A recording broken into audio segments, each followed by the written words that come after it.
Juliet Campbell. Thank you, Madam Deputy Speaker.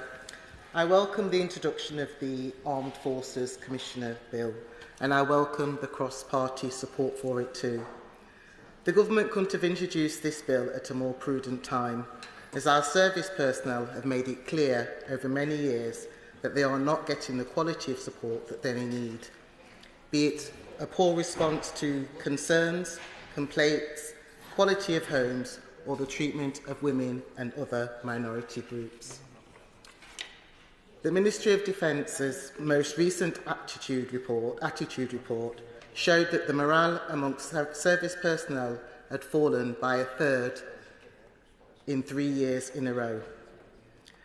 Only around a third of the military personnel reported feeling valued by their service, despite the vital defence role that they play. Pay satisfaction, which last year was at its lowest recorded level, had only increased by 1%. It is time that these concerns were addressed. We know that the Government has already announced the largest armed forces pay increase in 22 years, and the introduction of the Armed Forces Commissioner represents even further investment in the welfare of our forces, a vital support that is not only incredibly well-deserved, but long overdue. There are 10 units stationed at Chetwynd Barrack in my constituency of Broxtowe, and I know that the establishment of an Armed Forces Commissioner will transform how the concerns and needs of our armed forces personnel and their loved ones are addressed.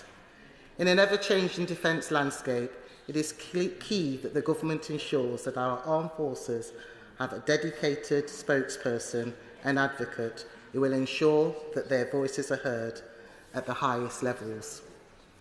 It is time that we create an infrastructure to establish a long-needed sense of security and support within the military community. So let us move forward with this important legislation to reinforce our commitment to the welfare of our service members. Let us ensure that in doing so, that those who serve and their families are given the support that they so rightly deserve.